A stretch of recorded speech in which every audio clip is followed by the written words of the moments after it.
Nombra Rafael Mendoza García, conocido en las zonas rurales de Extremadura como el Segador. Nacido en 1971 en Trujillo, hijo de una familia de agricultores que trabajaba la misma tierra desde hacía generaciones. Creció entre olivos y campos de cereal, con el sabor del polvo en la boca y el orgullo de quien obtiene su sustento directamente de la tierra. Con apenas 10 años ya manejaba el tractor y a los 16 gestionaba la pequeña finca familiar mientras su padre luchaba contra un cáncer que finalmente lo venció. A los 20, Rafael heredó 50 hectáreas de secano y una responsabilidad que lo convirtió prematuramente en hombre. Se casó joven con Lucía, su novia de la infancia, y juntos tuvieron 2 hijos, Elena y Mateo.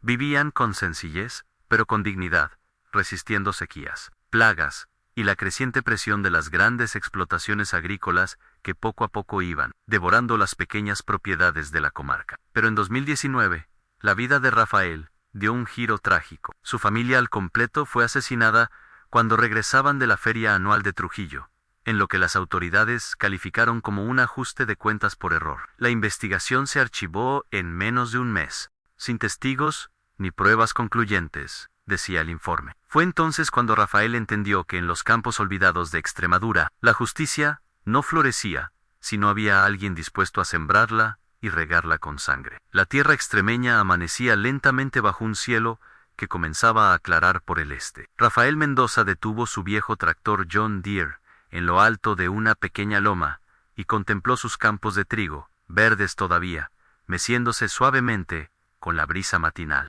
Desde esa posición privilegiada, podía ver gran parte de su propiedad. Los olivos centenarios que bordeaban el camino principal, los almendros florecidos junto al pequeño arroyo estacional, y más allá, la casa familiar, una construcción robusta de piedra y adobe que había resistido el paso de generaciones. Respiró profundamente, llenando sus pulmones del aire fresco cargado de aromas a tierra húmeda y vegetación.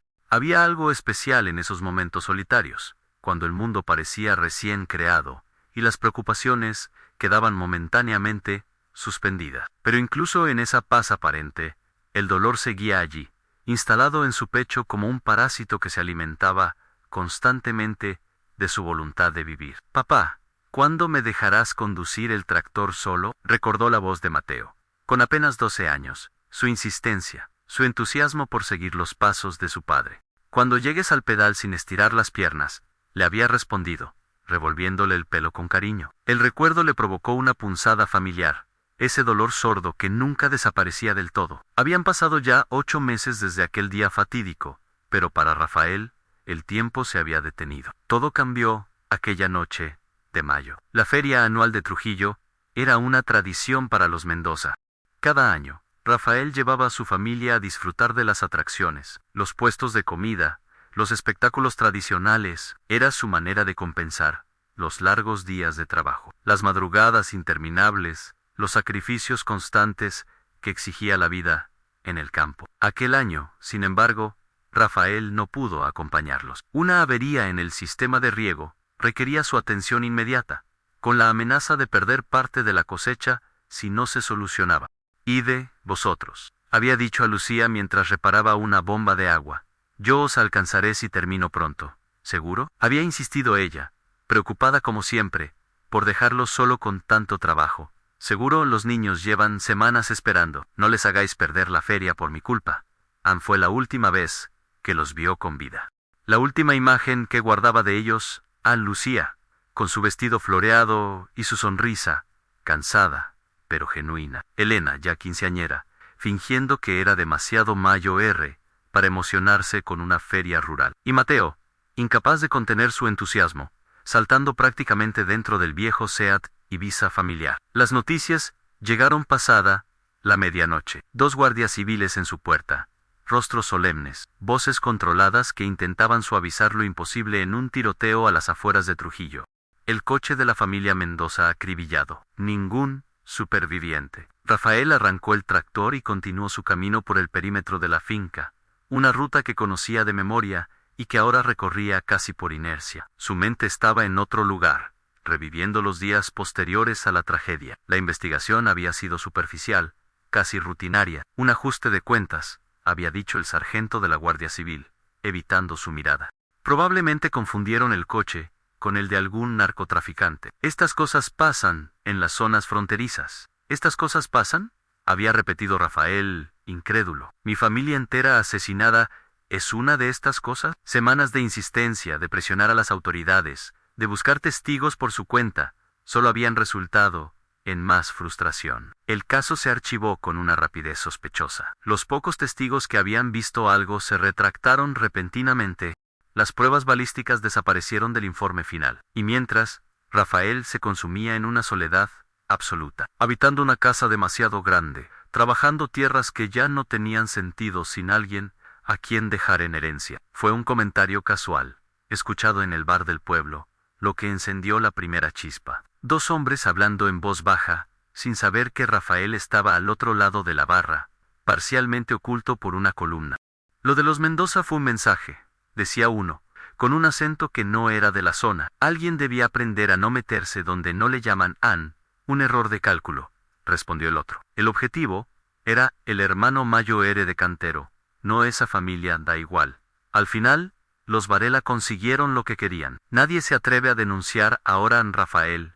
Permaneció inmóvil, el vaso de vino tinto, suspendido a medio camino hacia sus labios. Los Varela, un apellido que conocía vagamente, asociado a una familia poderosa de Badajoz, con negocios diversos que iban desde la importación de maquinaria agrícola hasta el transporte internacional. Gente respetable en apariencia, con contactos políticos y presencia en eventos sociales. Pero también había rumores. Rumores sobre cargamentos que cruzaban la frontera portuguesa sin pasar por aduana, sobre fincas compradas a precios sospechosamente bajos, después de que sus dueños sufrieran accidentes, sobre competidores que desaparecían misteriosamente. Rafael detuvo el tractor junto a un viejo olivo y descendió pesadamente. Acarició el tronco nudoso, retorcido por décadas de sol inclemente y vientos persistentes. Le recordaba a su padre fuerte, resistente, anclado a la tierra que le daba vida. ¿Qué habría hecho el viejo Mendoza en su situación? Probablemente buscar justicia por los cauces establecidos, confiar en la ley,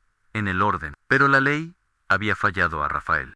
El orden establecido protegía a los poderosos, no a los agricultores humildes. Tras escuchar aquella conversación en el bar, Rafael había iniciado su propia investigación, discreta, metódica, paciente como solo puede serlo alguien acostumbrado a esperar que las semillas germinen y los frutos maduren. Durante meses, recopiló información sobre los Varela, visitó bares frecuentados por transportistas, habló con antiguos empleados, siguió el rastro de propiedades adquiridas en circunstancias sospechosas. Poco a poco, un patrón emergió ante sus ojos. Los Varela no eran simples empresarios, eran el centro de una red criminal que se extendía por toda Extremadura y cruzaba la frontera con Portugal. Tráfico de drogas, extorsión, blanqueo de capitales, todo bajo una fachada de respetabilidad empresarial. Y más importante aún, descubrió que el error que había costado la vida a su familia no había sido tan accidental.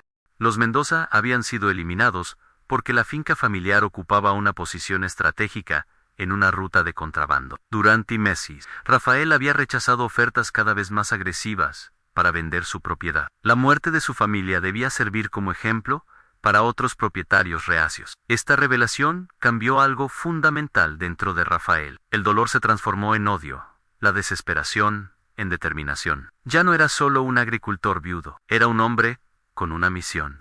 Había comenzado con preparativos simples, casi ingenuos. Compró una escopeta de caza legal, justificándola para proteger sus cultivos de jabalíes. Instaló cámaras de seguridad alrededor de su propiedad. Modificó su rutina, volviéndose impredecible. Pero pronto entendió que enfrentarse a los Varela requeriría mucho más que precauciones básicas. Necesitaba información, necesitaba habilidades, necesitaba recursos que no poseía. La oportunidad llegó de manera inesperada. Un antiguo amigo de su padre, Antonio Suárez, regresó al pueblo tras décadas de ausencia. Había sido guardia civil, luego había trabajado como seguridad privada en Madrid, y ahora, jubilado, buscaba la tranquilidad de sus orígenes. Antonio y Rafael conectaron inmediatamente. El anciano había conocido a Rafael de niño y sentía por él un afecto casi paternal. Cuando supo de la tragedia que había sufrido, se ofreció a ayudarlo. Las autoridades no harán nada, le había dicho Antonio una noche, sentados en la cocina de la casa de Rafael. Los Varela tienen demasiados contactos, demasiado poder, lo sé, había respondido Rafael. Por eso necesito ocuparme yo mismo. Antonio lo había mirado largamente, evaluándolo. ¿Sabes lo que eso significa? ¿Estás dispuesto a cruzar esa línea? Rafael había asentido, sin dudas, sin vacilaciones. Por mi familia, cruzaré todas las líneas necesarias. A partir de ese momento, Antonio se convirtió en su mentor. Le enseñó técnicas de combate, manejo de armas, vigilancia, infiltración. Le explicó cómo funcionaban las organizaciones criminales, sus jerarquías, sus puntos débiles. Le transmitió conocimientos acumulados durante décadas en las fuerzas de seguridad. No se trata solo de venganza, le decía constantemente. Se trata de desmantelar toda la estructura. Cortar una cabeza solo hace que crezcan dos nuevas.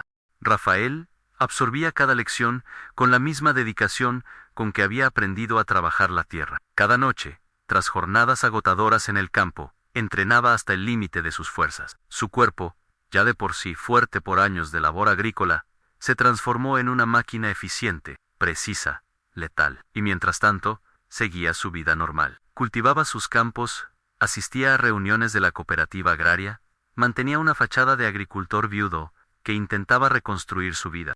Nadie, excepto Antonio, conocía sus verdaderas intenciones. El primer objetivo de su lista no fue un Varela, sino uno de sus lugartenientes, An Ramón Cantero, el hombre que según sus investigaciones había ordenado directamente el asesinato de su familia, confundiéndolos con otros. Cantero era un matón con pretensiones, un exboxeador, reconvertido en jefe de seguridad para los Varela. Vivía en una casa ostentosa en las afueras de Cáceres, rodeado de guardaespaldas y alardeando de conexiones que en realidad no poseía. Rafael lo estudió durante semanas, aprendió sus rutinas, identificó sus hábitos, encontró sus debilidades. Cantero tenía una en particular.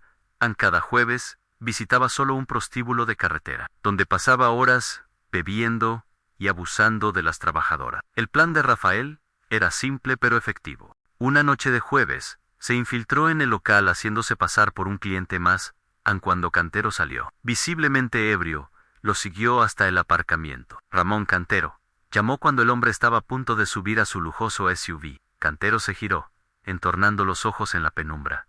¿Quién coño eres tú?, preguntó, su mano moviéndose instintivamente hacia la cintura, donde probablemente llevaba un arma. Soy Rafael Mendoza, respondió simplemente. El hombre cuya familia asesinaste por error, hace 8 meses. El reconocimiento llegó lentamente al rostro embrutecido de Cantero, seguido por algo parecido al miedo. No sé de qué hablas, intentó negar, pero su voz temblorosa lo delataba. Si lo sabes, respondió Rafael, avanzando con calma. Confundiste mi Seat Ibiza con el coche del hermano de Cantero. Disparaste sin comprobar quién iba dentro. Mataste a mi mujer y a mis 2 hijos. Mira, fue un error, ¿vale? Fue un error, ¿vale? Cantero comenzaba a sudar. A pesar del frío de la noche, no era nada personal. Solo seguía órdenes. ¿De quién?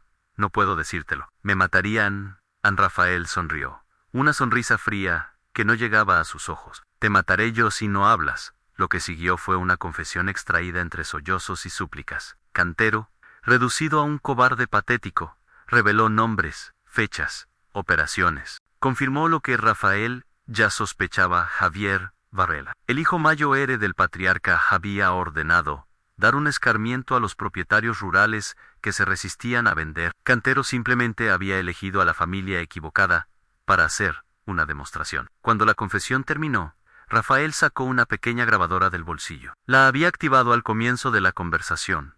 Esto irá a la Guardia Civil, dijo. Why, esto.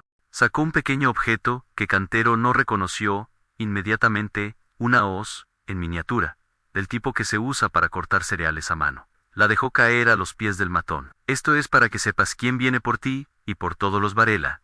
Contra todo pronóstico, Rafael no mató a Cantero aquella noche, no por misericordia, sino por estrategia. Como le había enseñado Antonio, necesitaba que el miedo se propagara, que los Varela supieran que alguien los estaba cazando. Cantero, por supuesto, no entregó la grabación a las autoridades. En su lugar, corrió a informar a sus jefes. La reacción fue inmediata. Seguridad reforzada, movimientos cautelosos, paranoia crescenti. Pero para Rafael, eso era solo el principio. Su verdadera misión acababa de comenzar. En las semanas siguientes, Rafael alternó su trabajo en el campo con una vigilancia metódica de la organización Varela. Identificó almacenes donde guardaban mercancía ilegal, casas seguras donde ocultaban dinero, rutas de transporte para el contrabando, mapeó la estructura completa, desde los matones de bajo nivel hasta los ejecutivos de traje y corbata. Su libreta, antes usada para registrar cosechas y gastos, ahora contenía nombres, ubicaciones, rutinas, una lista de objetivos, cuidadosamente jerarquizada. Y junto a cada nombre, un pequeño dibujo de una hoz, el símbolo que había elegido como su firma. El segundo objetivo fue más ambicioso: Diego Rodríguez, contable de los Varela, responsable de blanquear el dinero procedente de actividades ilícitas. No era un hombre violento como Cantero, sino un profesional de apariencia respetable que vivía en un chalet adosado en una urbanización de Badajoz. Rafael lo abordó en su propio garage, cuando regresaba de una cena de negocios. La sorpresa fue tal que Rodríguez ni siquiera intentó resistir. «Por favor», suplicó inmediatamente, reconociendo la amenaza en la postura de Rafael. «Tengo familia, hijos pequeños». «Yo también tenía», respondió Rafael, su voz carente de emoción. «Hasta que tu organización los asesinó». Lo que siguió fue un interrogatorio preciso, metódico. Rafael no estaba interesado en venganza personal contra Rodríguez. Lo que buscaba era información. Cuentas bancarias, empresas pantalla, propiedades a nombre de testaferros, toda la estructura financiera de los Varela. Rodríguez, aterrorizado, cooperó plenamente. Con un cuchillo presionando ligeramente su cuello, reveló secretos que habrían desmantelado el imperio Varela si hubieran llegado a manos de las autoridades competentes. Rafael grabó todo, como había hecho con Cantero, y cuando terminó, dejó al contable atado pero ileso, con la pequeña hoz de metal junto a él. «Si hablas con la policía, morirás», le advirtió antes de marcharse. «Si hablas con los Varela, también morirás. Tu única opción es desaparecer. Lleva a tu familia lejos de aquí, y nunca mires atrás». Al día siguiente, la casa de Rodríguez estaba vacía. El contable y su familia habían desaparecido sin dejar rastro. Para los Varela, fue una señal clara. Alguien conocía sus secretos y estaba atacando sistemáticamente su organización. La respuesta fue brutal e inmediata. Matones armados comenzaron a patrullar propiedades asociadas a la familia. Se ofrecieron recompensas por información sobre un agricultor que está causando problemas. Incluso se presionó a la Guardia Civil local para que intensificara la vigilancia en la zona. Rafael observaba todo desde la distancia, paciente como solo puede serlo quien ha pasado una vida viendo crecer cultivos. Cada movimiento de los Varela revelaba más sobre su estructura, sus miedos, sus debilidades. Antonio, quien seguía asesorándolo, le advirtió sobre el peligro creciente. «Te están buscando activamente», le dijo una noche, mientras repasaban la información obtenida de Rodríguez. «Necesitas ser más cauteloso». «Lo soy», respondió Rafael. «Pero no me detendré hasta que todos hayan pagado». «No se trata solo de venganza», le recordó Antonio. «Se trata de justicia, de desmantelar una organización criminal que ha aterrorizado a toda la región durante años». Rafael asintió, pero ambos sabían que la línea entre venganza y justicia se había vuelto cada vez más borrosa en su mente. El tercer objetivo representó un salto cualitativo a María Varela, hermana de Javier y responsable de la logística en la organización familiar. No era una ejecutora directa como Cantero, ni un técnico como Rodríguez. Era parte de la cúpula, sangre de la familia, intocable hasta entonces. María vivía en un complejo residencial de lujo en Mérida, con seguridad privada y todas las comodidades que el dinero del crimen podía comprar. Abordarla directamente parecía imposible, pero Rafael, con la paciencia del agricultor, encontró su oportunidad. Cada sábado, María acudía sola a un exclusivo spa en las afueras de la ciudad. Era su único momento de privacidad, lejos de guardaespaldas y familiares. Rafael se infiltró haciéndose pasar por personal de mantenimiento. Con el mono de trabajo y una caja de herramientas, nadie lo cuestionó. Cuando María entró en la sala de relajación, se encontró con un hombre sentado tranquilamente, esperándola. «No grites», advirtió Rafael cuando vio que ella abría la boca. «No estoy aquí para hacerte daño. Solo quiero hablar». «¿Quién eres?», preguntó María, sorprendentemente calmada. «Me llamo Rafael Mendoza. Tu hermano Javier ordenó matar a mi familia hace 8 meses. A María palideció, pero mantuvo la compostura. «No sé de qué hablas». «Claro que lo sabes», respondió Rafael. Como sabes que he hablado con Cantero y con Rodríguez. Como sabes que tengo pruebas suficientes para hundir a toda tu familia, Andestelo do. Reconocimiento cruzó el rostro de María. Tú eres el de la hoz, dijo finalmente. El que está causando tanto revuelo en Rafael no confirmó ni negó. En su lugar, sacó una pequeña tableta y le mostró fotografías almacenes de los Varela, rutas de contrabando, reuniones secretas con políticos corruptos. Tengo todo esto y mucho más, explicó. Suficiente para que tu familia pase las próximas décadas en prisión. ¿Qué quieres?, preguntó María. Su voz apenas un susurro. Quiero a Javier. El hombre, que ordenó directamente la muerte de mi familia, María, soltó una risa amarga. ¿Crees que te entregaría a mi propio hermano? No, admitió Rafael, pero creo que preferiría salvarte a ti misma. Después de todo, tú no ordenaste ningún asesinato. Solo eres cómplice. Le ofreció un trato simple. Información detallada sobre las operaciones dirigidas personalmente por Javier, a cambio de excluirla a ella de las pruebas que eventualmente entregaría a las autoridades. María dudó, el conflicto evidente en su rostro. Finalmente, tomó una decisión. No puedo traicionar a mi familia, dijo, pero tampoco puedo permitir que esto continúe. Hay una tercera opción.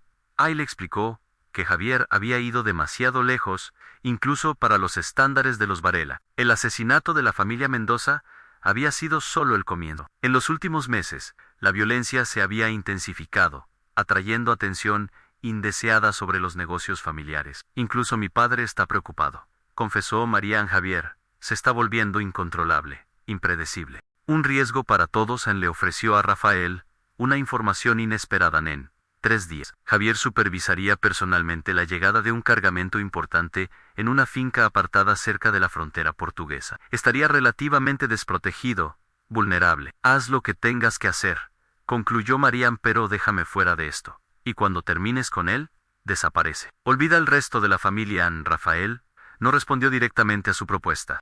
Como había hecho con los anteriores, dejó una pequeña hoz metálica sobre la mesa antes de marcharse. 3 días, fue lo único que dijo. Durante las siguientes 72 horas, Rafael planificó meticulosamente cada detalle de lo que podría ser su operación más peligrosa hasta el momento. La finca mencionada por María Varela estaba en una zona aislada, a pocos kilómetros de la frontera portuguesa.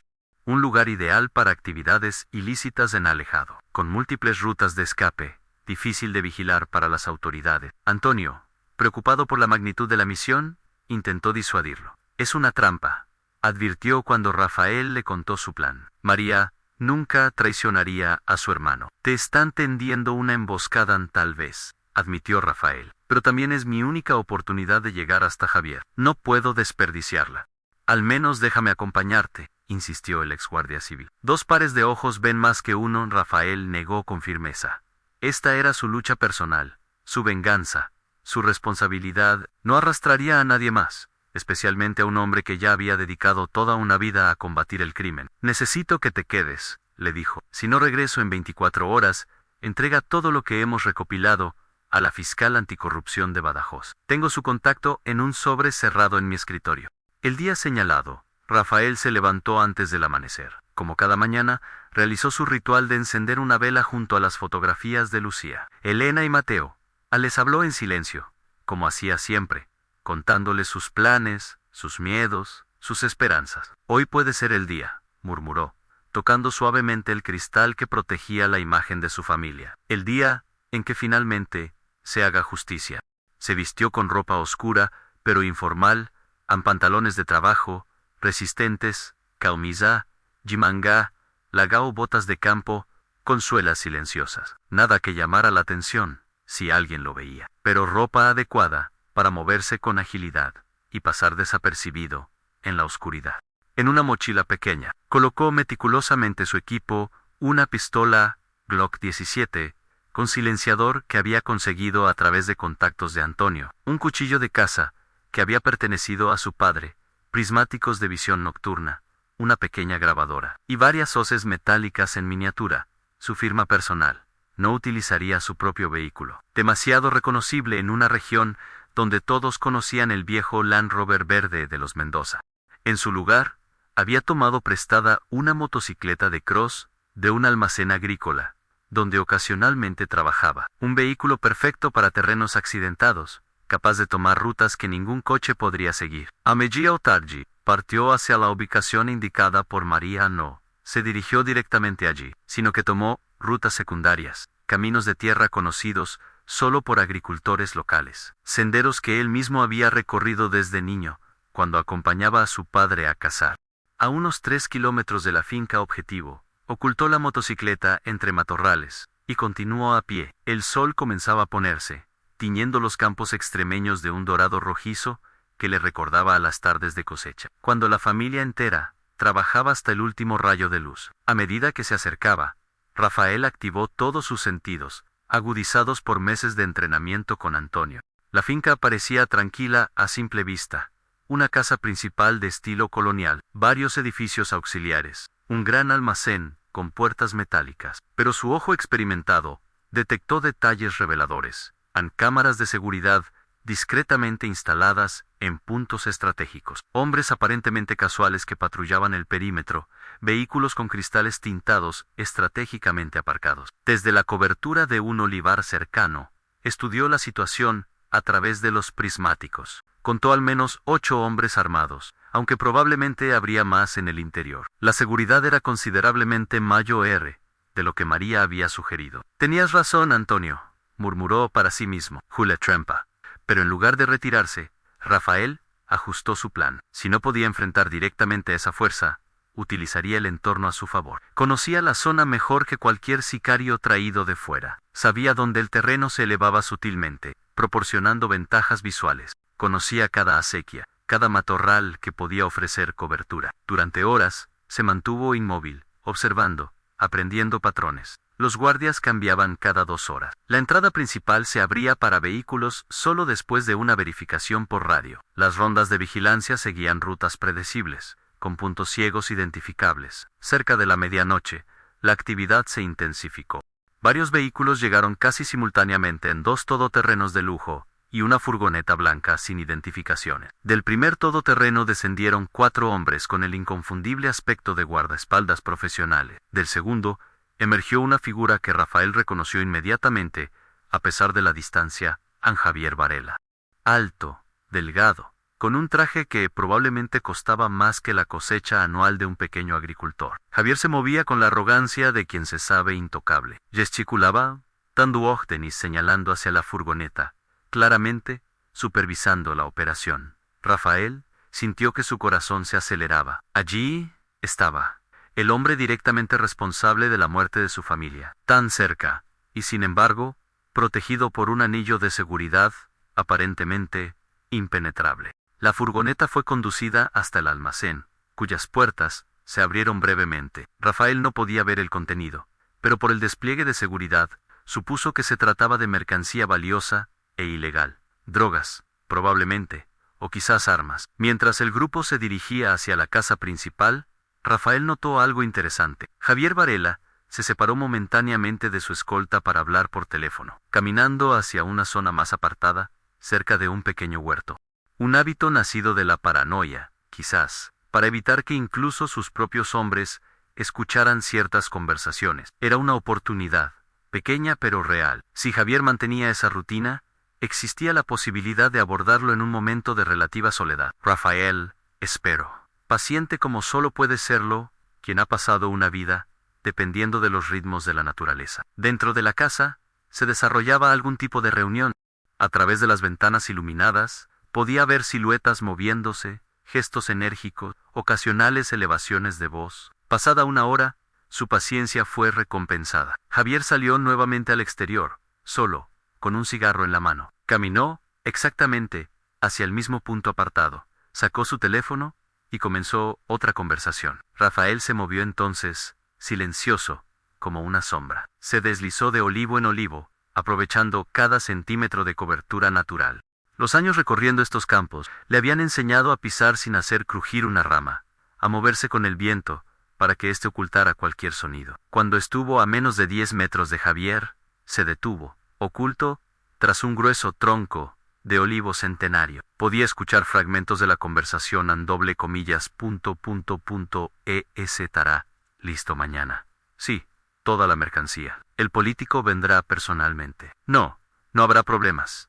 Rafael esperó a que terminara la llamada. Cuando Javier guardó el teléfono y se giró para regresar a la casa, se encontró cara a cara con un hombre que emergía de las sombras, una pistola apuntando directamente a su pecho. Buenos noches, Javier Varela, saludó Rafael, su voz controlada, a pesar de la adrenalina que corría por sus venas. No grites, no hagas movimientos bruscos. Solo tú y yo vamos a tener una conversación.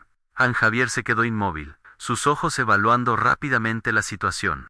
No parecía asustado, solo calculador, como si estuviera acostumbrado a enfrentar peligro. ¿Quién coño eres tú?, preguntó en voz baja, consciente de que gritar alertaría a sus hombres, pero también atraería un disparo inmediato. Rafael Mendoza, el hombre cuya familia asesinaste hace 8 meses. Un error, según tus matones. Un destello de reconocimiento cruzó el rostro de Varela, seguido rápidamente por una sonrisa que heló la sangre de Rafael. El agricultor, el del cencerro, o la hoz, o lo que sea. Mi hermana me dijo que vendrías entonces. ¿Sabes por qué estoy aquí? Por venganza, supongo. Pero no llegarás muy lejos. Hay, al menos 15 hombres, armados, en esta propiedad. En cuanto dispares, estarás muerto tal vez, admitió Rafael. Pero tú morirás primero. Con un movimiento rápido, presionó el cañón del arma contra la sien de Javier, y lo empujó hacia la oscuridad, alejándolo aún más de la casa. Camina, ordenó. Lento, natural. Como si estuvieras dando un paseo nocturno. Varela obedeció, manteniendo una calma inquietante. Sabes que esto no terminará bien para ti, ¿verdad?, comentó mientras avanzaban hacia una zona más densa del olivar. Incluso si me matas, mi familia te encontrará. No quedará nada de ti, ni de tus tierras. Mi familia ya no existe gracias a ti, respondió Rafael. No tengo nada que perder. Cuando estuvieron suficientemente alejados, Rafael obligó a Javier a arrodillarse. Sacó la pequeña grabadora de su bolsillo y la activó. Ahora vas a confesarlo todo. Cada detalle de cómo y por qué ordenaste matar a mi familia. Javier soltó una risa breve, sin humor. ¿Para qué? Para entregarlo a la Guardia Civil. No seas ingenuo, agricultor. La mitad de ellos están en mi nómina. No es para la Guardia Civil, es para mí. Quiero oírlo de tu boca, antes de decidir qué hacer contigo. Muy bien. Javier se encogió de hombros, sorprendentemente cooperativo. Sí, ordené limpiar esa zona para nuestra ruta. Tu propiedad estaba en medio. Te ofrecimos un precio justo, te negaste repetidamente. Necesitábamos un ejemplo para otros propietarios obstinados. Simple lógica de negocios. ¿Lógica de negocios?, repitió Rafael, la rabia creciendo dentro de él. ¿Mi mujer y mis hijos eran lógica de negocios? Un error táctico, admitió Varela, con escalofriante indiferencia. Cantero, debería haber verificado que eras tú quien conducía. Pero el mensaje se transmitió igual, ¿no? Nadie más se ha resistido a vender. Desde entonces, Rafael apretó el puño libre hasta que sus nudillos se pusieron blancos. Cada palabra de Varela alimentaba un fuego interior que amenazaba con consumirlo por completo. ¿Sabes sus nombres?, preguntó, la voz casi quebrándosele. ¿Sabes siquiera cómo se llamaban? Javier pareció desconcertado por la pregunta. ¿Por qué debería saberlo? Lucía, mi esposa, se llamaba Lucía. Llevábamos juntos desde los 16 años. Elena, mi hija, tenía 15. Era brillante, quería ser médico. Y Mateo, 12 años, obsesionado con los tractores y el fútbol. Esas son las personas que mandaste matar por primera vez. Algo parecido a la incomodidad cruzó el rostro de Varela. Mira, no es personal. Nunca lo fue. Son daños colaterales en una operación Mayo Erra An. Para mí es muy personal, respondió Rafael. Apagó la grabadora y la guardó. Ya tenía lo que necesitaba. ¿Y ahora qué?, preguntó Javier, recuperando su compostura. ¿Me dejas aquí con tu pequeña firma de agricultor vengador? ¿Crees que eso cambiará algo? Rafael lo estudió en silencio. Durante meses, había imaginado este momento. Había visualizado su venganza contra el hombre que destruyó su vida. Había fantaseado con hacerle sufrir, con que conociera aunque fuera una fracción del dolor que él sentía cada día. Pero ahora, frente a frente con Javier Varela, algo inesperado ocurrió dentro de Rafael. No vio a un monstruo todopoderoso, sino a un hombre patético, alguien tan desconectado de la humanidad que ni siquiera podía comprender el peso de sus acciones. No, respondió finalmente, no voy a matarte. Al menos, no directamente. Antes de que Javier pudiera reaccionar a estas palabras enigmáticas, Rafael lo golpeó con la culata de la pistola. No lo suficiente para dejarlo inconsciente, solo para aturdirlo mientras le ataba las manos con bridas plásticas. ¿Qué estás haciendo?, preguntó Varela. La primera señal real de miedo, apareciendo en su voz en Rafael, no respondió. Con movimientos precisos, sacó de su mochila un pequeño dispositivo a un localizador GPS. Esto, explicó mientras lo activaba, está enviando nuestra ubicación exacta a varias personas. La Guardia Civil en periodistas de investigación. Y más importante aún, a tus competidores en el negocio. Los ojos de Javier se abrieron con genuino terror. No puedes hacer eso, me matarán. No lo dudo, asintió Rafael. Sobre todo cuando escuchen esto. Ann sacó la grabadora y la reprodujo. La voz de Javier confesando sus crímenes, mencionando nombres de cómplices, detalles de operaciones futuras, resonó en la quietud de la noche. Copias de esto llegarán a todos los interesados en las próximas horas, continuó Rafael. A menos, claro, que ocurra algún imprevisto, te pagaré, ofreció Javier, ahora definitivamente asustado. 10 veces lo que valían tus tierras, Ann 100 veces. Nombre tu precio. Ann. Rafael se inclinó, acercando su rostro al de Varela. No hay precio para la vida de mi familia, susurró. Como no hay precio para la tuya, ahora Ann se incorporó y comenzó a alejarse. No puedes dejarme aquí, gritó Javier, olvidando por completo la discreción. Mis hombres te encontrarán. Mi familia te cazará como a un perro. Rafael se detuvo y se volvió una última vez. Quizás. Pero antes, ¿tendrán que encontrar lo que quede de ti? Ann dejó caer una última cosa ante Javier Anún, una pequeña hoz metálica, brillando débilmente bajo la luz de la luna. Luego, desapareció en la oscuridad, moviéndose con la confianza de quien conoce cada palmo de aquella tierra. Los gritos de Javier atrajeron finalmente a sus hombres. Cuando lo encontraron, atado y frenético, Rafael ya estaba lejos, recuperando la motocicleta oculta y tomando rutas imposibles de seguir para cualquiera que no hubiera nacido y crecido en aquellos campos. Lo que sucedió después, en la finca fronteriza, nunca llegó a los periódicos, pero los rumores corrieron como pólvora en el submundo criminal extremeño. Algunos decían que la Guardia Civil había realizado una redada sorpresa, otros, que un cártel rival había atacado al grupo Varela. Lo único cierto es que, cuando amaneció, varios cuerpos yacían en la propiedad, incluido el de Javier Varela, y un cargamento de cocaína valorado en millones había desaparecido. Rafael no siguió los acontecimientos inmediatos. Siguiendo el consejo de Antonio, desapareció durante varias semanas. Se refugió en Portugal, en una pequeña aldea donde su mentor tenía contactos. Desde allí, observó cómo su venganza desencadenaba consecuencias que iban mucho más allá de lo que había planeado. La muerte de Javier Varela desató una guerra interna en la organización. El patriarca, devastado por la pérdida de su hijo favorito, exigió represalias inmediatas. María, quien había sobrevivido a la purga inicial, gracias a su coartada perfecta, estaba en Madrid durante los hechos. Intentó mantener unido el imperio criminal mientras buscaba al responsable. Mientras tanto, las grabaciones obtenidas por Rafael comenzaron a circular estratégicamente. Llegaron a la mesa de un teniente coronel de la Guardia Civil, conocido por su incorruptibilidad, a las redacciones de varios periódicos nacionales, a fiscales anticorrupción en Badajoz y Madrid. El efecto fue como una bomba de relojería. Semanas después de la muerte de Javier, cuando Rafael finalmente regresó a su finca, encontró una Extremadura transformada. Operativos policiales simultáneos habían desmantelado gran parte de la estructura Varela.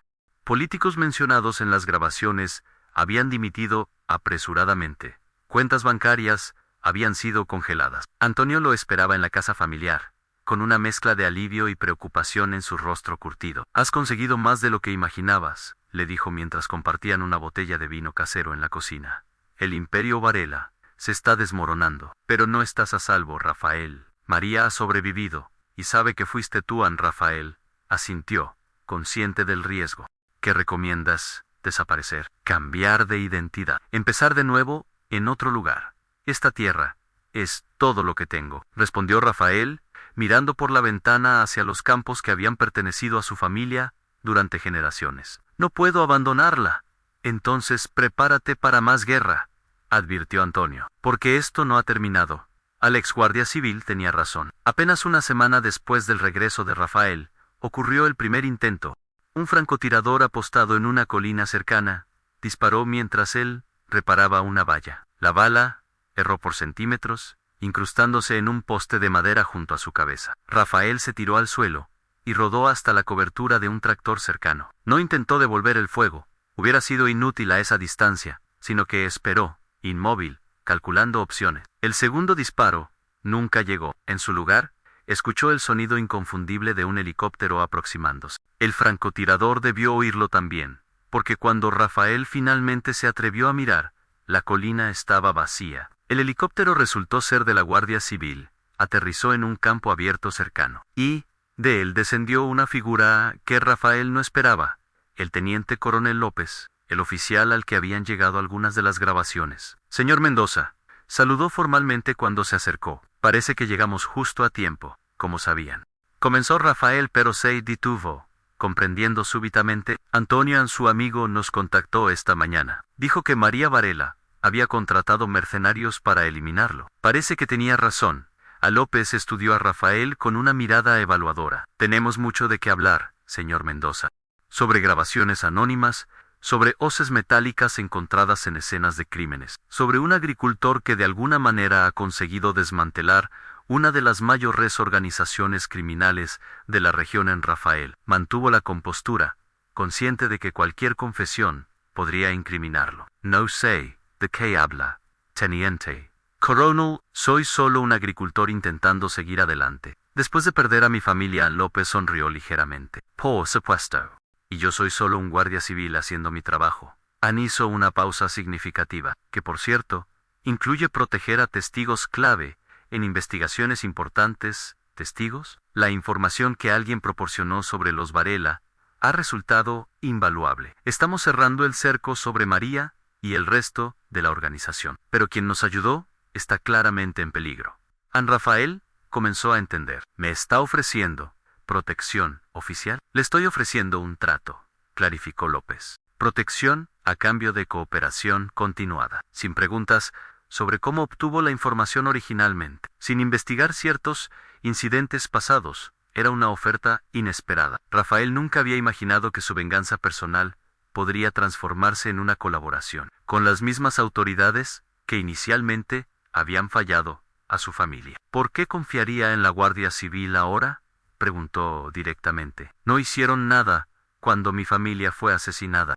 Porque no todos somos iguales, señor Mendoza, respondió López con igual franqueza. Algunos de nosotros realmente creemos en la justicia, y reconocemos que a veces necesitamos ayuda externa para alcanzarla. Ann Rafael miró nuevamente hacia sus campos, hacia la casa donde los recuerdos de Lucía, Elena y Mateo vivían en cada rincón. Pensó en lo que habían conseguido hasta ahora: Ann Cantero, Rodríguez, Javier Varela, todos fuera de juego. Pero quedaban María, el patriarca, toda la estructura de corrupción que había permitido que los Varela operaran impunemente durante años. ¿Qué tendría que hacer exactamente?, preguntó, finalmente. Seguir siendo quien es, respondió López, en un agricultor que conoce esta tierra mejor que nadie, que escucha, que observa, que nos guía hacia objetivos que nosotros, con nuestras limitaciones legales y burocráticas, no podemos alcanzar directamente. Era, pensó Rafael, una forma de continuar su misión, ya no solo por venganza personal,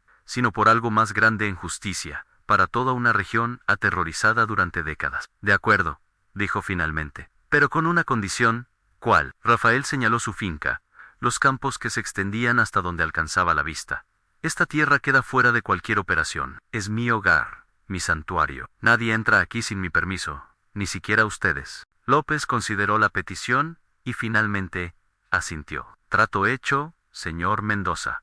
O debería decir, segador. Ann Rafael levantó una ceja, sorprendido por el apodo. Así es como lo llaman en el submundo criminal, explicó López, el segador de Extremadura. El agricultor que cosecha criminales. En una sonrisa mínima se dibujó en el rostro habitualmente serio de Rafael. No era un título que hubiera buscado, pero de alguna manera parecía apropiado. Mientras el teniente coronel regresaba al helicóptero, prometiendo volver con detalles sobre las medidas de protección, Rafael contempló sus campos, bajo la luz del atardecer. La tierra que había trabajado toda su vida, la misma tierra que había estado a punto de abandonar, ahora adquiría un nuevo significado. Ya no era solo el lugar donde había perdido a su familia. Era el campo de batalla donde había encontrado un nuevo propósito, donde la semilla de la justicia, plantada en el dolor más profundo, comenzaba finalmente a dar frutos. En los meses siguientes, Rafael Mendoza vivió una extraña dualidad. Durante el día, era simplemente un agricultor viudo que trabajaba sus tierras con la dedicación de siempre. Plantaba, cosechaba, reparaba equipos, compraba suministros en el pueblo. Una figura conocida y respetada en la comunidad rural. Pero en la sombra, guiado por la información que compartía discretamente con el teniente coronel López, el segador seguía su trabajo. Ya no actuaba solo, sino como parte de una extraña asociación, donde lo oficial y lo clandestino se entrelazaban en busca de un objetivo común. Gracias a sus conocimientos del terreno, de las rutas ocultas, de los hábitos locales, operativos policiales impecablemente planificados, desmantelaron progresivamente la organización Varela. Almacenes de droga ocultos en fincas aparentemente abandonadas. Políticos que se reunían secretamente con traficantes en casas rurales aisladas. Jueces que recibían sobres con dinero en estaciones de servicio desolada. Todos cayeron a no trace o throw, sin sospechar jamás que el hilo que conectaba cada golpe era un simple agricultor que conocía cada sendero, cada atajo, cada escondrijo de aquellas tierras extremeñas. María Varela fue la última en caer. Había intentado reconstruir el imperio familiar desde Madrid, manteniendo una fachada de respetabilidad empresarial mientras reorganizaba las operaciones ilegales. Pero el segador la observaba paciente, metódico, esperando el momento oportuno, cuando finalmente fue detenida, en una operación espectacular que ocupó portadas nacionales. Tenía en su poder documentos que la vinculaban directamente con el asesinato de la familia Mendoza. Documentos que, de alguna manera, habían llegado anónimamente a manos de la Guardia Civil, lo último que vio María antes de que las puertas de la celda se cerraran. Tras ella, fue un pequeño objeto metálico dejado accidentalmente en su mesa, una hoz en miniatura, brillando bajo las luces fluorescentes de la comisaría. A medida que la organización Varela se desmoronaba pieza por pieza, la leyenda de El Segador crecía en toda Extremadura. En tabernas rurales, en mercados de ganado, en ferias agrícolas, su nombre se mencionaba en voz baja, con una mezcla de temor y respeto. Nadie sabía exactamente quién era, pero todos conocían su firma, la pequeña hoz metálica, que aparecía misteriosamente en escenas de arrestos importantes. Para la mayoría, era simplemente un justiciero anónimo, un vengador que había surgido de la nada para enfrentarse a criminales que durante décadas habían operado con impunidad. Pocos conectaban esta figura casi mítica con Rafael Mendoza, el tranquilo agricultor que seguía trabajando sus tierras con la misma dedicación de siempre. Un año después de la caída de María Varela, Rafael estaba en su tractor, labrando un campo recién cosechado. Cuando vio acercarse el ya familiar vehículo del teniente coronel López, no era extraño verlo por la finca. Sus reuniones se habían vuelto regulares, aunque siempre discretas. Pero, esta vez, López no venía solo. Le acompañaba un hombre de traje que Rafael no reconoció. Detuvo el tractor y descendió, limpiándose las manos en los pantalones antes de saludar. Teniente coronel, asintió, con la formalidad que siempre mantenían en público. No esperaba su visita hoy, señor Mendoza, correspondió López. Presento al fiscal especial Ramírez, de la Audiencia Nacional. El hombre del traje extendió su mano. Era delgado, de unos 50 años, con una calva incipiente y ojos agudos que parecían evaluar constantemente. Un placer conocerlo finalmente, señor Mendoza, dijo con una sonrisa contenida. He oído mucho sobre usted. Rafael estrechó la mano ofrecida, manteniendo una expresión neutra. Espero que cosas buenas, respondió, lanzando una mirada interrogante a López. ¿Podríamos hablar en un lugar más privado?, sugirió el fiscal. Rafael los condujo hasta su casa. En la cocina, les ofreció café recién hecho, y se sentaron alrededor de la mesa de roble macizo, que había pertenecido a su padre y a su abuelo. Antes que él, desde la pared, las fotografías de Lucía, Elena y Mateo parecían observarlos en silencio. Iré directamente al grano, señor Mendoza, comenzó Ramírez después de un sorbo de café. Estamos formando un equipo especial para combatir el crimen organizado en zonas rurales. Un grupo que operará, digamos, fuera de los canales convencionales. ¿Y eso qué tiene que ver conmigo?, preguntó Rafael, aunque ya intuía la respuesta. Su colaboración con el teniente coronel López ha dado resultados excepcionales. Ha sido instrumental en el desmantelamiento de una de las organizaciones criminales más peligrosas de la región, Anzoy. Solo un agricultor que conoce bien su tierra, respondió Rafael, manteniendo la ficción que ambos sabían, era solo eso, una ficción conveniente. Por supuesto, sonrió Ramírez. Y es precisamente ese conocimiento lo que buscamos. Agricultores, pastores, guardias forestales, gente que conoce cada palmo de terreno, que escucha, que observa, que puede detectar lo que no encaja en el paisaje rural. Al López intervino entonces. Lo que el fiscal intenta explicar es que queremos extender nuestro método de trabajo a otras regiones. Aragón, Galicia, Andalucía, todas tienen sus propios Varela, sus propias organizaciones que se benefician del aislamiento rural para operar. Rafael los estudió a ambos, procesando lo que realmente estaban proponiendo. No se trataba ya de una colaboración informal, local. Estaban sugiriendo algo más estructurado, más amplio, una red de justicieros respaldados discretamente por ciertas autoridades. ¿Por qué no simplemente reforzar la Guardia Civil en esas zonas? Freegan, aumentar recursos, personal. Ramírez soltó una risa breve, sin humor. Burocracia en política, en corrupción. A las mismas razones por las que la Guardia Civil no pudo detener a los Varela durante décadas, hizo una pausa, mirando directamente a Rafael. A veces, señor Mendoza, la justicia necesita herramientas que no aparecen en los manuales oficiales. En herramientas como el segador, completó Rafael, pronunciando por primera vez, en voz alta, el apodo que tanto había circulado. Exactamente, asintió Ramírez, aunque por supuesto, oficialmente esta conversación nunca ocurrió. Rafael se levantó y caminó hasta la ventana. Desde allí, podía ver sus campos extendiéndose bajo el sol de la tarde, la tierra que había trabajado toda su vida, la misma que los Varela habían intentado arrebatarle. La tierra que, de alguna manera, había salvado al convertirse en el segador. ¿Qué pasaría con mi finca?, preguntó finalmente. No puedo abandonarla.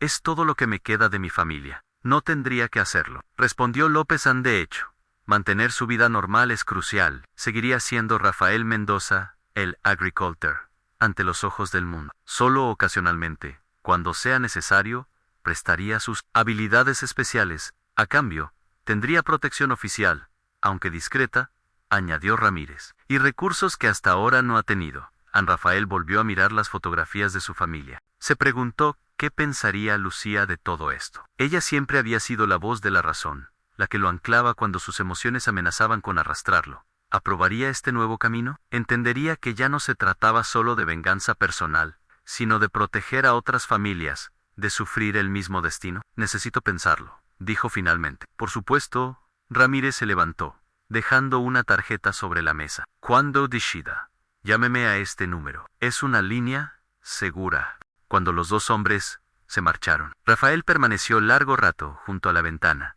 observando cómo el sol comenzaba a ponerse, tiñendo sus campos de tonos dorados y rojizos. La propuesta daba vueltas en su mente, con todas sus implicaciones. Esa noche, mientras cenaba solo en la misma cocina donde tantas veces había compartido comidas con Lucía y los niños, tomó su decisión. No solo por él, no solo por la memoria de su familia, sino por todas las personas inocentes que vivían bajo la sombra del miedo en lugares donde la ley oficial no llegaba con suficiente fuerza. A la mañana siguiente, llamó al número que Ramírez le había dejado. Lo que siguió transformó a Rafael Mendoza de un justiciero local a una figura casi legendaria en el combate contra el crimen rural en toda España. Siempre, desde las sombras, siempre manteniendo su identidad de sencillo agricultor extremeño, el segador se convirtió en el terror de organizaciones criminales que operaban en zonas apartadas. En Galicia, ayudó a desmantelar una red de narcotráfico que utilizaba las rías para introducir cargamentos de cocaína. En Andalucía, sus conocimientos de agricultura fueron cruciales para identificar plantaciones ilegales ocultas entre cultivos legítimos. En los Pirineos aragoneses, guió a unidades especiales a través de rutas de contrabando que no aparecían en ningún mapa oficial. Con cada operación exitosa, con cada criminal capturado, con cada red desmantelada, dejaba su inconfundible firma, una pequeña hoz metálica, un recordatorio silencioso de que ni siquiera los rincones más apartados estaban ya fuera del alcance de la justicia. El equipo creció con el tiempo. Otros agricultores se unieron a la red, a un pastor navarro que conocía cada sendero de montaña, un pescador gallego que podía navegar en las noches más oscuras, un guardabosques catalán que detectaba movimientos extraños en los bosques más densos, todos coordinados discretamente por López y Ramírez, todos operando en un espacio gris entre lo oficial y lo clandestino. Para Rafael, cada misión era una forma de honrar la memoria de su familia. Cada criminal que ayudaba a capturar representaba una familia que no sufriría la pérdida que él había sufrido. Cada operación exitosa era un paso más hacia la redención que nunca creyó posible. 3 años después de la caída de los Varela, Rafael recibió una llamada urgente de López-Ang. Una nueva organización estaba intentando llenar el vacío dejado por los Varela en Extremadura. Liderada por un colombiano conocido solo como el Profesor, habían comenzado a establecer rutas de distribución que pasaban peligrosamente cerca de la finca Mendoza. Es como si estuvieran provocándote deliberadamente, comentó López, en eligiendo rutas que pasan a propósito por tu propiedad. Rafael entendió inmediatamente la implicación. No se trataba solo de negocios, era un desafío personal. Alguien que conocía la historia de El Segador estaba retándolo directamente. ¿Qué sabemos de este profesor?, preguntó a no mucho. Ex militar colombiano, vinculado a los paramilitares. Se estableció en España hace unos 5 años. Extremadamente cauteloso, nunca usa el mismo teléfono 2 veces, cambia constantemente de ubicación. ¿Y por qué me está provocando específicamente? López dudó antes de responder.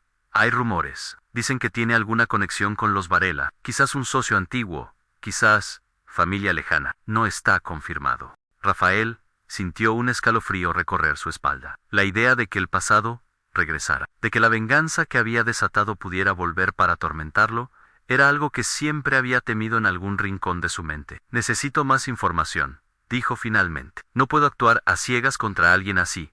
Así no estamos trabajando en ello, aseguró López. Mientras tanto, extrema precauciones. Si realmente está intentando provocarte, podría ser peligroso. Rafael colgó y se quedó mirando a través de la ventana de su cocina. La noche estaba cayendo sobre sus campos, trayendo esa quietud característica del campo extremeño. Pero por primera vez en mucho tiempo, esa quietud le pareció amenazante, en lugar de reconfortante. Durante las semanas siguientes, Rafael reforzó la seguridad de su finca.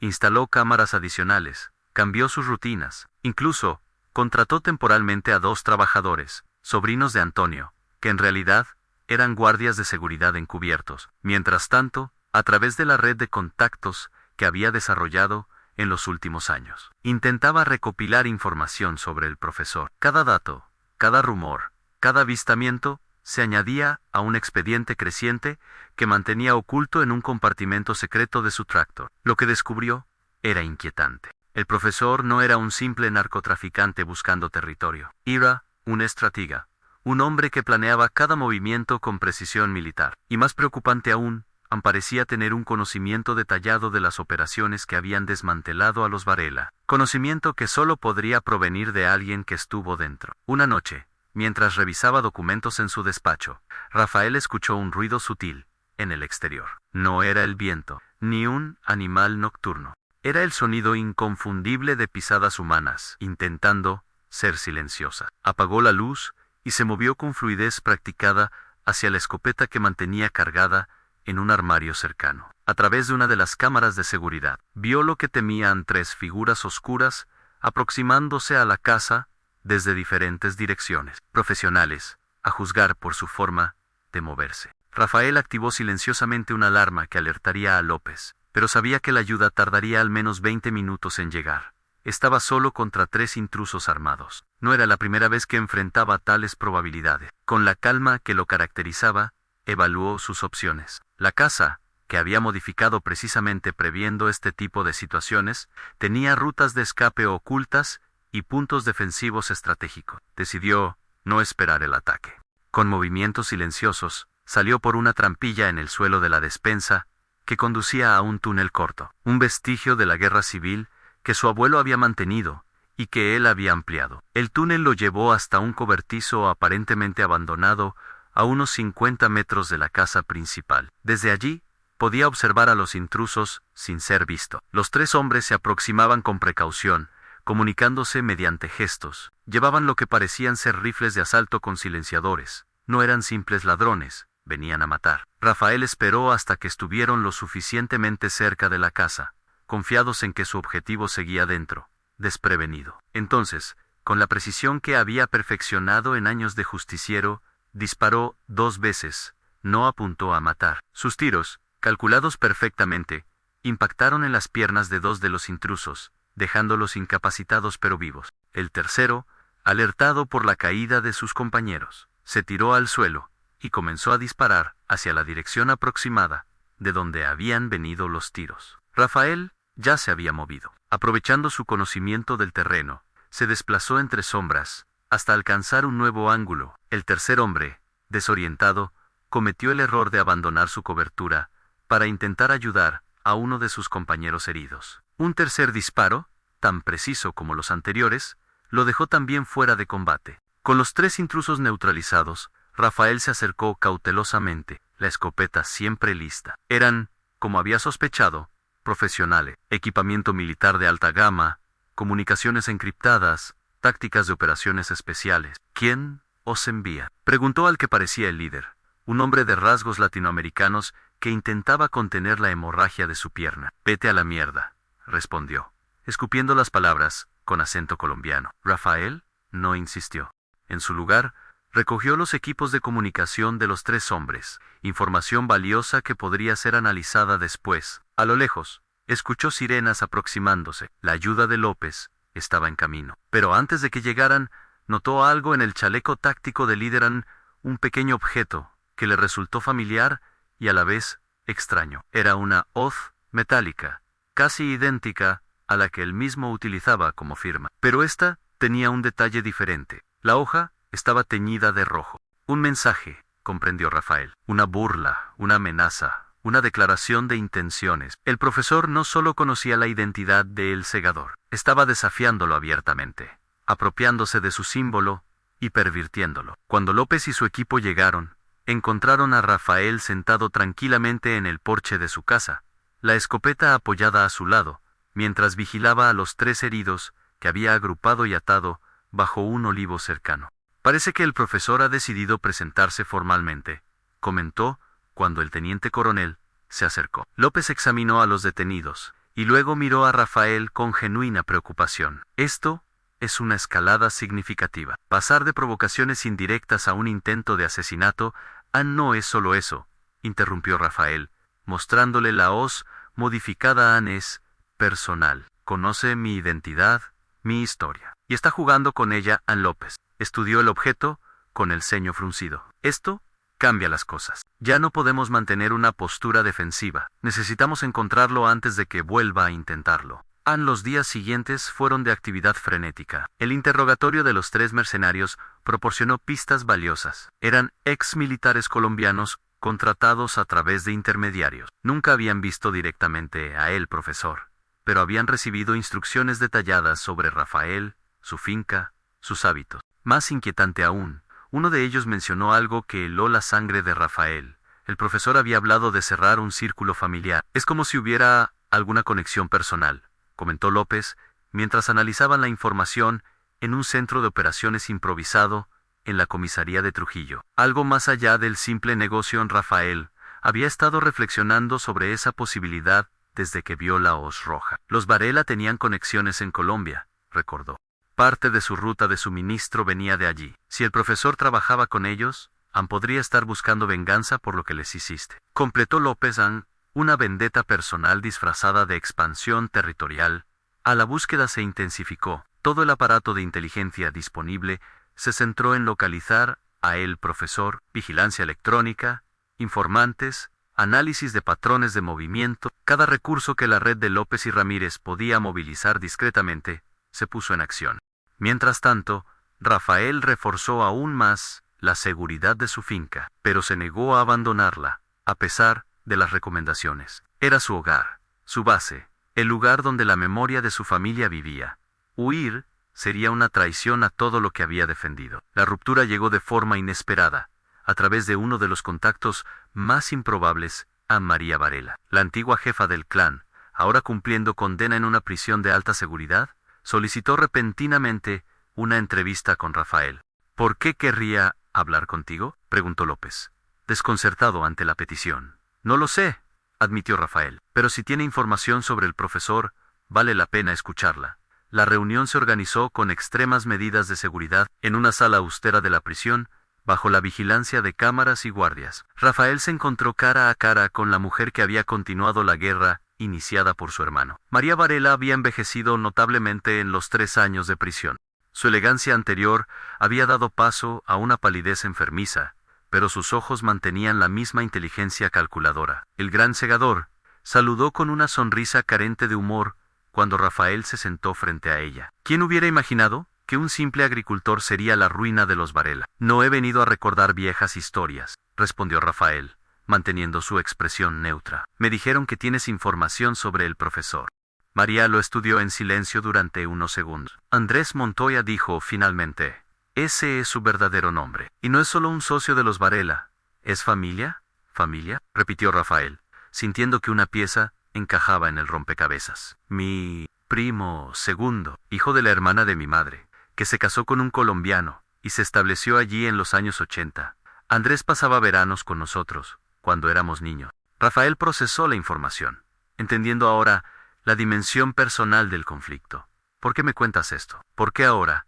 María soltó una risa breve, casi un ladrido. ¿Crees que disfruto estando aquí, pudriéndome en una celda mientras mi familia está destruida? Andrés no viene a restaurar el honor de los Varela, viene a tomar lo que queda, a construir su propio imperio sobre nuestras ruinas.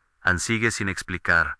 ¿Por qué me ayudas? A los ojos de María se endurecieron. Porque prefiero que pagues tú por lo que hiciste a mi familia, que verlo a él beneficiarse. Si alguien va a vengar a los Varela, debería ser un Varela, no un advenedizo que apenas pasó algunos veranos en España. Era un motivo retorcido, pero creíble. El orgullo familiar, incluso en la derrota, seguía siendo una fuerza poderosa. ¿Dónde puedo encontrarlo?, preguntó Rafael. No será fácil. Es meticuloso, paranoico. Pero hay un lugar. Ana María se inclinó ligeramente hacia adelante.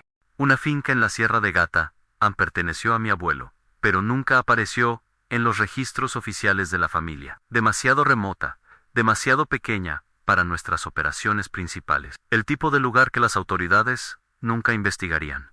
¿Y crees que está allí? Es el único lugar con conexión familiar que permanece intacto. Y Andrés siempre fue sentimental respecto a esa finca. Aprendió a cazar allí con mi abuelo. Rafael asintió, memorizando los detalles que María proporcionaba en ubicación exacta, características del terreno, posibles rutas de acceso. Cuando la reunión terminó, María lo detuvo con una última observación.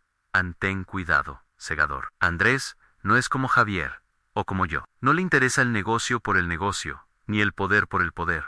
Le interesa la venganza pura y simple. Y ha estudiado cada detalle de cómo destruiste a nuestra familia. Conoce todos tus movimientos antes de que los hagas. Rafael transmitió toda la información a López, quien inmediatamente puso en marcha la verificación. La finca existía, efectivamente, oculta en los pliegues de la Sierra de Gata, registrada bajo el nombre de una sociedad, aparentemente sin conexión con los Varela. Vigilancia satelital mostró actividad reciente en vehículos entrando y saliendo, instalación de equipos de comunicación, movimientos consistentes con una base de operaciones. Es él, confirmó López, después de analizar los datos. El patrón encaja perfectamente con lo que sabemos del profesor. Ahora, necesitamos un plan de acción. La operación se diseñó con precisión militar. Un equipo de asalto de la Guardia Civil, apoyado por agentes especiales de la Policía Nacional, se preparó para intervenir. Rafael, debido a su conocimiento del terreno y de las tácticas del objetivo, participaría como asesor, manteniéndose en la retaguardia. Al menos, ese era el plan oficial. La noche antes de la operación, mientras los equipos se reunían en una base temporal en Cáceres, Rafael tomó una decisión que no compartió con López ni con nadie más. No podía permitir que otros arriesgaran sus vidas en lo que, en el fondo, era su batalla personal. La historia que había comenzado con la muerte de su familia debía terminar por su mano. Se escabulló silenciosamente de la base, tomó un vehículo no oficial y partió solo hacia la Sierra de Gata. La finca, tal como María había descrito, estaba en un enclave particularmente aislado. Un camino sinuoso y en mal estado era la única vía de acceso para vehículos, lo que la hacía fácil de defender, pero también de bloquear. Rafael optó por aproximarse a pie, a través del denso bosque que rodeaba la propiedad. La noche era clara, con luna llena, lo que complicaba su infiltración. Pero también le proporcionaba visibilidad natural, permitiéndole moverse sin necesidad de equipos que pudieran delatarlo. Avanzó lentamente, cada paso calculado para no producir ruido. Sus años como agricultor, moviéndose por terrenos difíciles, combinados con el entrenamiento que había recibido en los últimos años, lo convertían en una sombra casi imposible de detectar. Desde una elevación, observó la finca con sus prismáticos. Una casa principal de estilo colonial, varios edificios auxiliares, una barrera de seguridad en el camino de acceso. Contó al menos 6 hombres armados patrullando. Probablemente habría más en el interior. Y luego lo vio, un hombre de unos 50 años, cabello entrecano cortado al estilo militar, complexión atlética, supervisando personalmente la colocación de lo que parecían ser explosivos alrededor del perímetro. Incluso a distancia, Rafael percibió algo familiar en él, un eco de los Varela en su postura, en sus gestos autoritarios. Andrés Montoya, el profesor, el último eslabón de una cadena de violencia que había comenzado años atrás, en una carretera solitaria. Rafael se movió silenciosamente hasta alcanzar la parte posterior de la propiedad, donde la seguridad parecía menos concentrada. Una verja metálica, parcialmente oxidada, separaba el bosque del jardín trasero.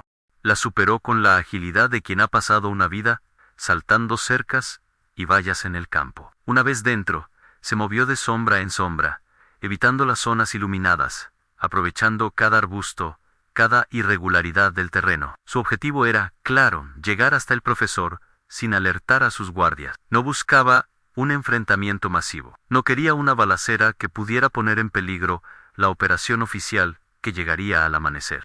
Solo quería completar el círculo. Enfrentar personalmente al hombre que había intentado matarlo, que había traído de vuelta los fantasmas que creía haber enterrado. Alcanzó la casa principal sin ser detectado. A través de una ventana, vio a Montoya en lo que parecía ser un despacho improvisado, estudiando planos extendidos sobre una mesa. Estaba solo. Los guardias, aparentemente asignados al exterior o a otras partes de la propiedad. Rafael evaluó sus opciones. Podía intentar entrar silenciosamente, confrontar a Montoya en privado, o podía esperar, observar, recopilar información valiosa para la operación oficial. La primera opción era arriesgada, personal, quizás irresponsable. La segunda era lo que López esperaría de Elan antes de que pudiera decidir. Un sonido lo alertó. Pasos acercándose por el camino lateral, donde no tenía cobertura. Se pegó a la pared, buscando desesperadamente un lugar donde ocultarse, pero era demasiado tarde. «No te muevas», ordenó una voz a su espalda. Sintió el inconfundible presionar de un cañón contra su columna. «Manos donde pueda verlas», lentamente. Rafael levantó las manos. Había cometido un error de novato, dejándose distraer por su objetivo, olvidando vigilar su propio perímetro. «Camina», ordenó la voz. «Heishi a la casa. El jefe lleva tiempo esperándote». Mientras avanzaba, escoltado por el guardia armado, Rafael notó algo perturbador. No había alarma general. Nadie más acudía. Era como si su captura hubiera sido inesperada. El guardia lo condujo hasta el despacho donde había visto a Montoya. Cuando la puerta se abrió, el profesor levantó la vista de sus planos. Su rostro se iluminó con una sonrisa que no alcanzaba sus ojos. «Rafael Mendoza», saludó, con un acento que mezclaba Colombia y España, el famoso segador. «Por fin nos conocemos cara a cara». A Rafael mantuvo la compostura, evaluando la situación. Además del guardia que lo había capturado, había otro hombre armado dentro del despacho. 3 contra 1, sin contar los que pudieran acudir si se daba la alarma. «Andrés Montoya», respondió. «¿O prefieres el profesor?» Montoya soltó una risa breve, aparentemente complacido. «Veo que has hecho tu tarea, María, supongo». Siempre fue la más inteligente de los Varela, pero también la más traicionera. «¿Por qué ahora?», preguntó Rafael directamente. «Han pasado 3 años desde la caída de los Varela».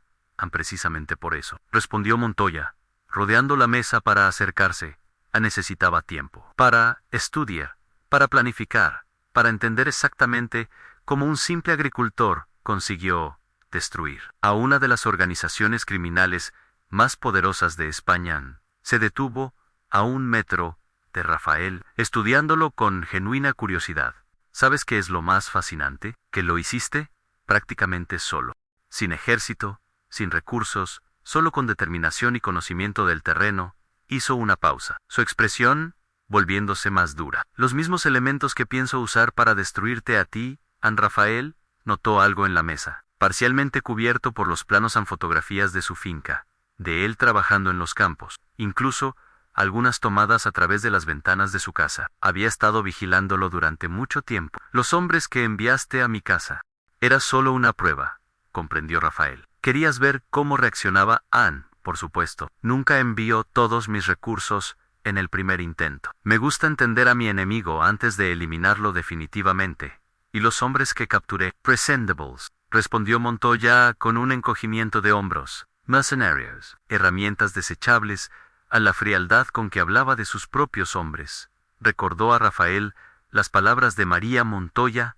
No era como los Varela. Era algo diferente, más calculador, más despiadado incluso. ¿Qué pretendes lograr realmente?, preguntó Rafael. Los Varela han caído. Su organización está desmantelada. Reconstruirla llevará años, si es que es posible.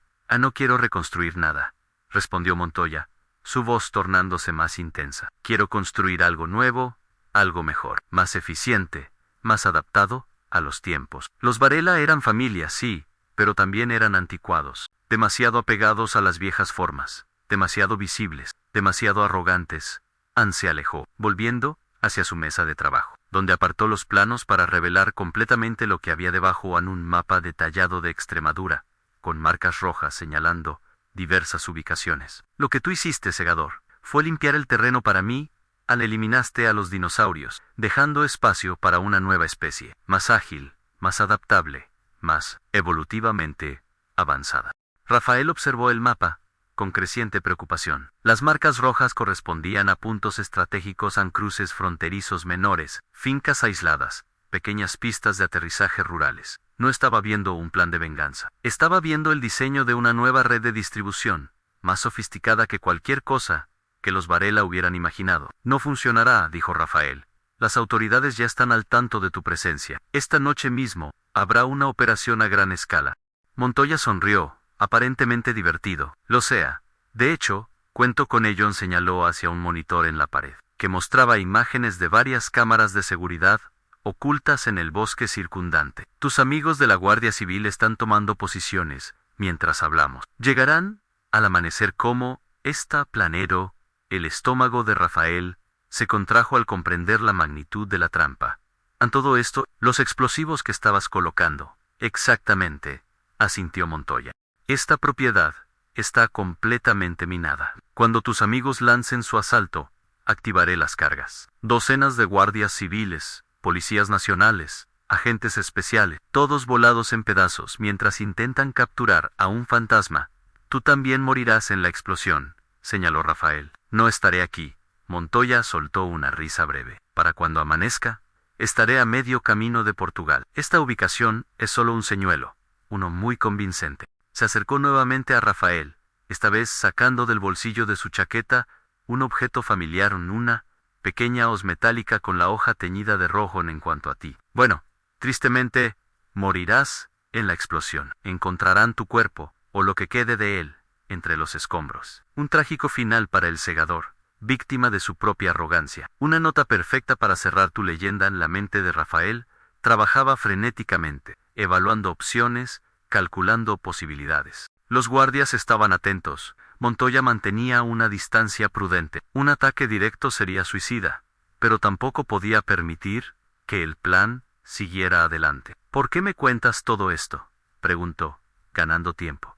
¿Por qué no matarme simplemente? Por respeto profesional, respondió Montoya, con sorprendente sinceridad. Lo que hiciste con los Varela fue tan impresionante, tan digno de reconocimiento. Quiero que entiendas que no es personal, solo negocios. Y quiero que sepas quién te venció al final. Mientras hablaba, Rafael notó algo en los monitores de seguridad. Un movimiento casi imperceptible en el extremo de una de las pantallas. Una figura que se movía con cuidado entre los árboles, aproximándose a la casa por un ángulo diferente al perímetro principal. No era parte de la fuerza de asalto oficial. Se movía demasiado bien, demasiado sigilosamente. Reconoció la técnica, el estilo, De aproximación, Antonio. Su viejo mentor, el exguardia civil que lo había entrenado al principio de su cruzada, debía haberlo seguido, quizás sospechando que intentaría algo así, quizás conociendo a Rafael mejor de lo que él mismo se conocía. Necesitaba ganar tiempo, mantener la atención de Montoya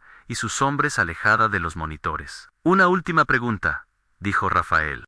¿Cómo supiste quién era yo? ¿Cómo conectaste a El Segador con Rafael Mendoza? Montoya pareció complacido por la pregunta, como un profesor ante un alumno particularmente perspicaz. María tenía sus sospechas desde el principio. Cuando investigaba la muerte de Javier, tu nombre surgió como propietario de tierras que habíamos intentado adquirir. La coincidencia era demasiado conveniente, pero fue la firma lo que la convenció a la pequeña hoz. Un símbolo demasiado específico para un agricultor. Se giró para tomar un vaso de whisky que tenía sobre la mesa, dándole a Rafael una vista clara de los monitores. Antonio había alcanzado la casa y parecía estar manipulando algo en la pared exterior. Probablemente buscando los detonadores de los explosivos. María nunca pudo actuar con esa información, continuó Montoya, ajeno a lo que Rafael observaba. Fue capturada demasiado pronto. Pero me la transmitió durante una visita en prisión, antes de que cortaran completamente sus comunicaciones. Tomó un sorbo de su bebida, saboreándola. El resto fue simple en vigilancia, paciencia, planificación. Las mismas herramientas que tú usaste contra los Varela en Rafael. Notó que uno de los guardias también había percibido el movimiento en los monitores. El hombre entrecerró los ojos, inclinándose ligeramente hacia la pantalla. Era cuestión de segundos antes de que diera la alarma. Impresionante, comentó Rafael, elevando ligeramente la voz para recuperar la atención.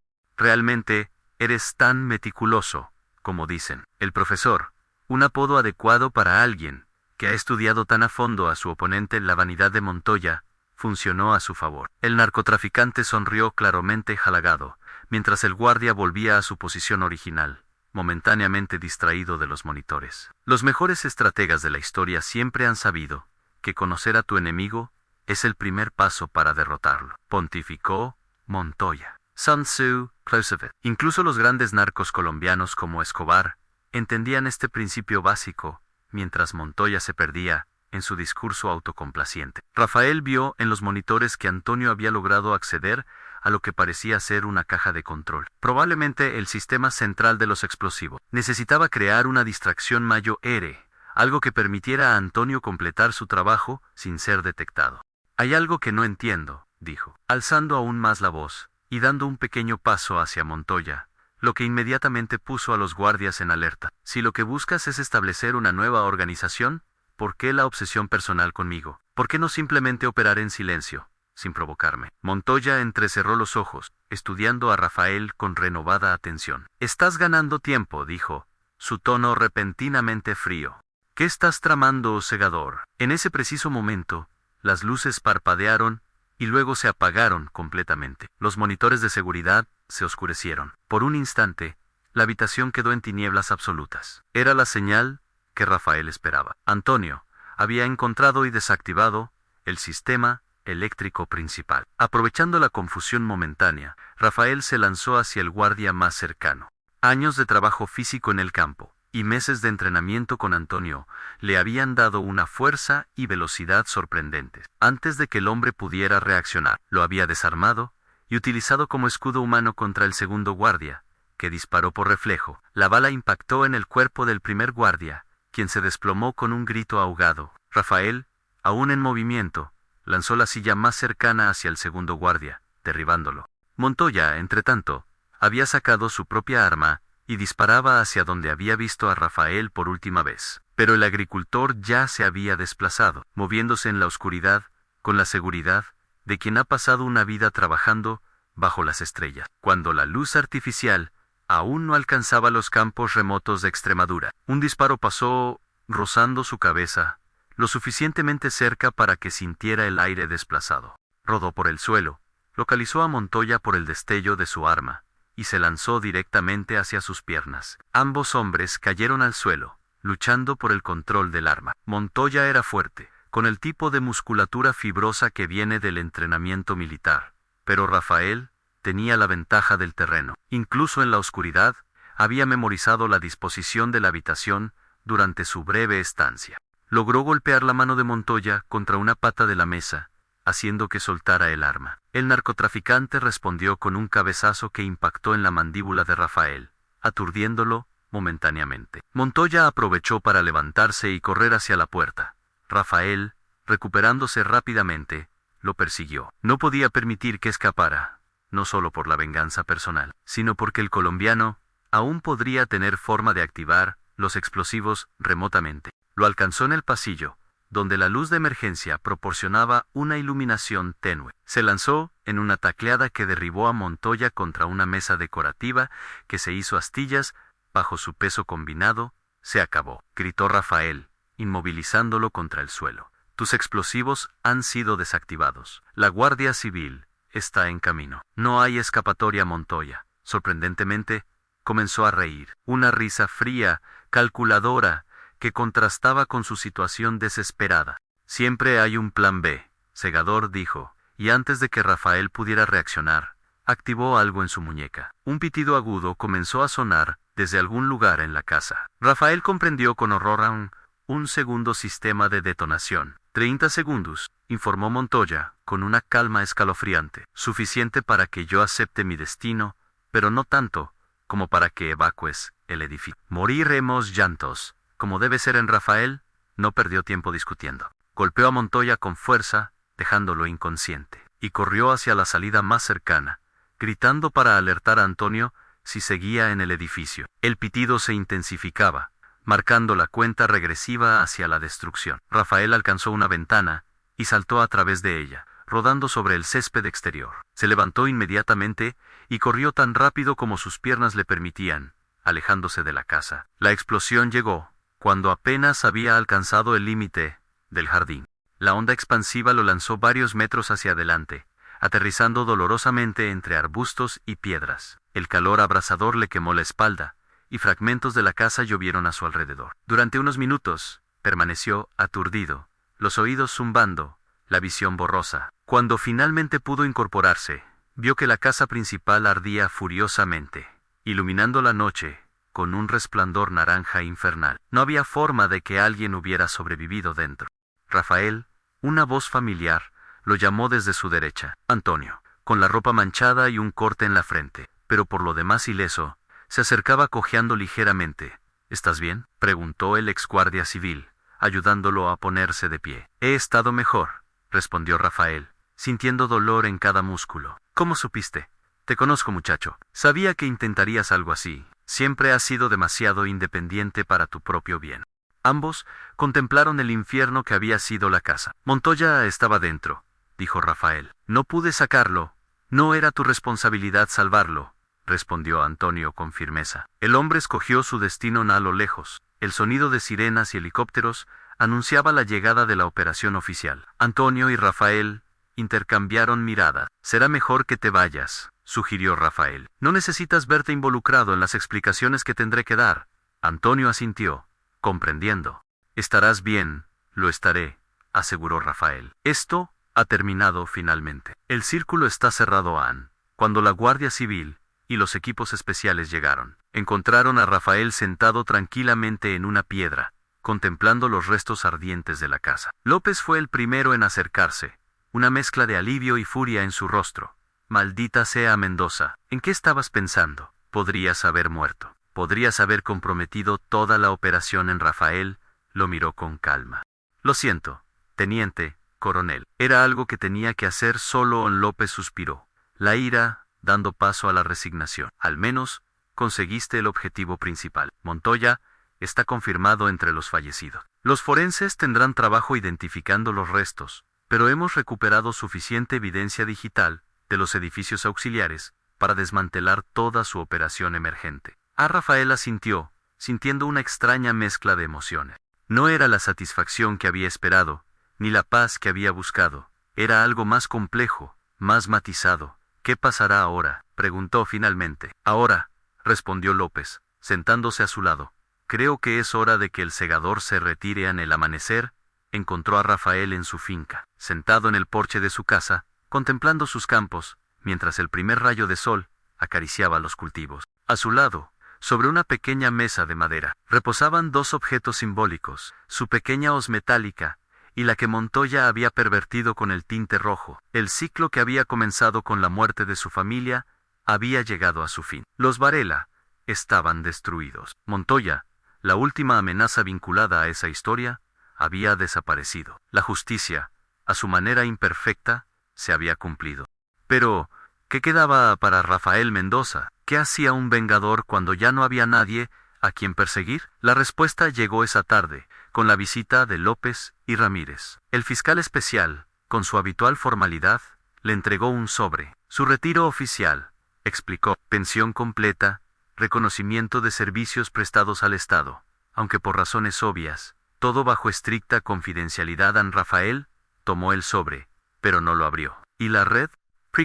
¿Los otros agricultores? Continuará, respondió López Ampero, bajo un nuevo liderazgo. Ha entrenado bien a sus sucesores, Mendoza. El espíritu del segador vivirá, aunque el hombre detrás del símbolo por fin descanse en esa noche. Solo en su cocina, Rafael abrió el cajón donde guardaba las fotografías de su familia. Las colocó sobre la mesa, junto a una vela encendida, como hacía en cada aniversario. Está hecho, les dijo en voz baja. Todos los responsables han pagado.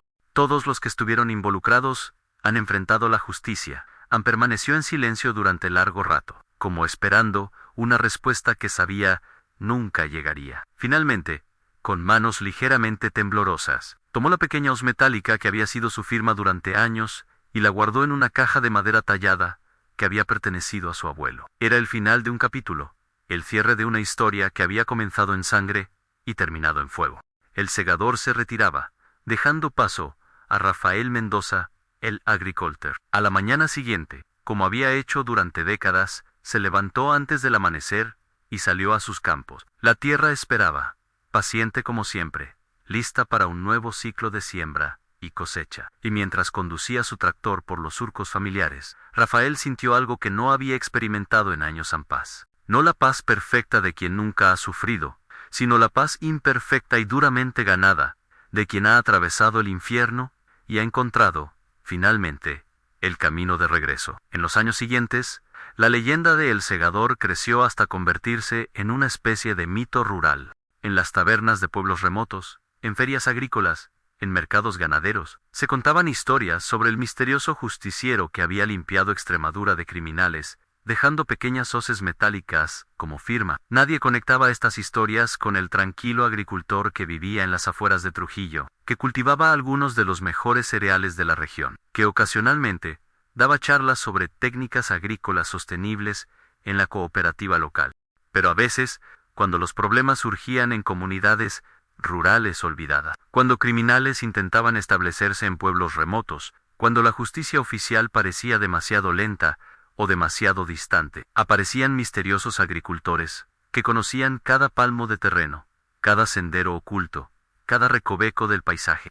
Tras su paso, quedaba una pequeña hoz metálica, un recordatorio silencioso de que incluso en los rincones más apartados, la justicia podía florecer si alguien se atrevía a sembrarla. Si esta historia te ha llegado al corazón, quizás sea porque todos llevamos dentro esa semilla de justicia, que a veces necesita circunstancias extremas para germinar. Si te ha mantenido atento hasta el final, es porque en el fondo todos anhelamos creer que incluso en los lugares más olvidados existe alguien dispuesto a defender lo que es correcto. Suscríbete al canal para conocer más historias como esta, historias de personas comunes que, enfrentadas a situaciones extraordinarias, encontraron dentro de sí mismas fuerzas que jamás imaginaron poseer. Porque la verdadera justicia, como las mejores cosechas, siempre necesitará agricultores dedicados que sepan cuándo y cómo sembrar las semillas del cambio.